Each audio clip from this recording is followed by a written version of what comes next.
para, infelizmente, nos trazer aqui a atualização sobre aquela jovem morta num carro de aplicativo depois de o motorista entrar por engano numa favela.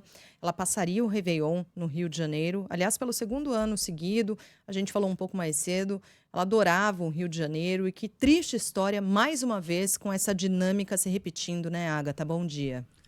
Oi, Sheila. Bom dia para você, Carla, para todo mundo. E segundo o levantamento do Fogo Cruzado, já é a 17ª vez que isso acontece no estado do Rio de Janeiro, só esse ano. É o maior número desde que eles começaram a fazer esse levantamento em 2016. Ou seja, tivemos 17 pessoas baleadas ao entrarem por engano em comunidades aqui no estado do Rio de Janeiro. Você falou o último caso, a Diele da Silva. E aí eu vou tentar trazer para quem não é do Rio de Janeiro entender essa comunidade do Fontela, essa favela do Fontela, em Vargem Pequena, não é muito conhecida. Ela foi criada recentemente, em 2019, começaram ali as primeiras moradias nessa região, e aí agora já perigosa dessa maneira, com esses bandidos atirando contra esse carro de aplicativo que entrou por engano ali nessa comunidade, que hoje deve morar mais ou menos 4 mil habitantes, 4 mil pessoas. É realmente uma região muito pequena.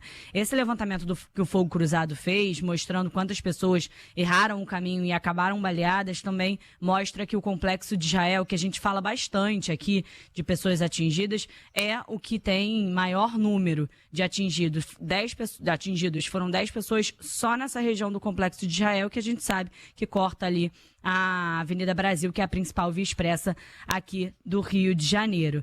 E aí, quando a gente relembra alguns casos, a Sheila já falou mais cedo, no último dia 12, o turista argentino Gastón Fernando Bulón, de 51 anos, e durante o próprio G20, vocês vão lembrar também, né, meninas, um policial militar de São Paulo estava com um irmão aqui no Rio de Janeiro, um empresário que veio para o G20, e eles entraram por engano numa favela e acabaram atingidos também.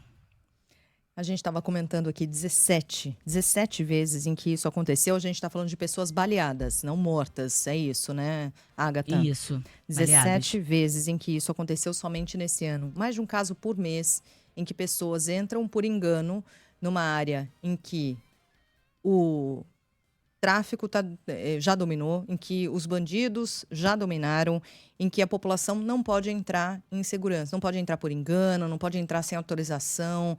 É a falência do Estado, né? A falência de uma política de segurança pública. Não precisa mais do que isso para ter essa conclusão muito evidente para a gente, né? Quanto às famílias enlutadas, porque a gente está falando de parte dessas pessoas que infelizmente acabaram morrendo. Quanto às pessoas não pisam mais no Rio de Janeiro, exatamente por causa disso. E até quando e quantas mais morrerão, serão baleadas para que alguma coisa de diferente aconteça. E assim, é uma política que vem de muito tempo, né? A gente não está falando de agora especificamente, da última gestão, a coisa já Tem um desandou histórico, né? no Rio de Janeiro faz um bom tempo. É difícil até, né, Agatha, a gente conversar e falar e chegar a essa conclusão, porque tem esse luto, a tragédia, a morte. E aí, se você pensar em uma comunidade inteira, ou várias comunidades que estão reféns também dessa situação, né? Porque nessas comunidades não são só criminosos que vivem. Vivem famílias, vivem trabalhadores, e que os ouvintes estavam falando mais cedo sobre algumas medidas que os aplicativos poderiam adotar para tentar desviar desses caminhos. Quer dizer, você tira qualquer possibilidade de a pessoa que mora naquela comunidade, que trabalha, de acesso a esses aplicativos. Você está marginalizando ainda mais uma população que deveria receber apoio, né? Que deveria receber a mão, né? Ter a mão ali estendida. Como é difícil essa situação, para além desses casos trágicos que a gente fala, que, claro, né, é o extremo, chegou à morte, esse é o extremo, mas tem todo um entorno também que sofre demais com isso, é muito ruim. Não, tem toda a razão, essa marginalização adicional quando você retira ou pensa na possibilidade de retirar o acesso de carros por aplicativo dessas regiões. Agora, é curioso como muitas das vezes a primeira reação de parte dos nossos ouvintes, e até nossa mesmo, fala assim, poxa, mas como é que os aplicativos GPS não adotam ferramentas para que não entrem mais nesses locais? Quando, na verdade, para e pensa que isso não deveria acontecer, essa não deveria ser a primeira coisa que a gente pensa. Porque é inaceitável que a gente não possa entrar em determinados lugares sem de lá sair tomando um tiro.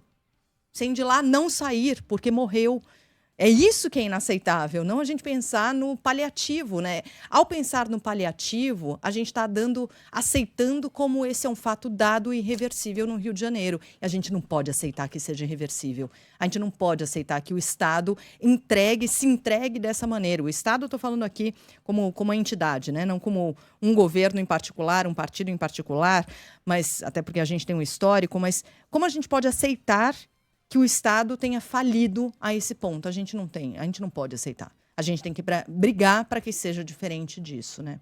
Eu não vou desistir do Rio não, viu, Agatha? Não desistiremos. Eu também não. Né? Não. A gente vai seguir lutando pelo Rio de Janeiro.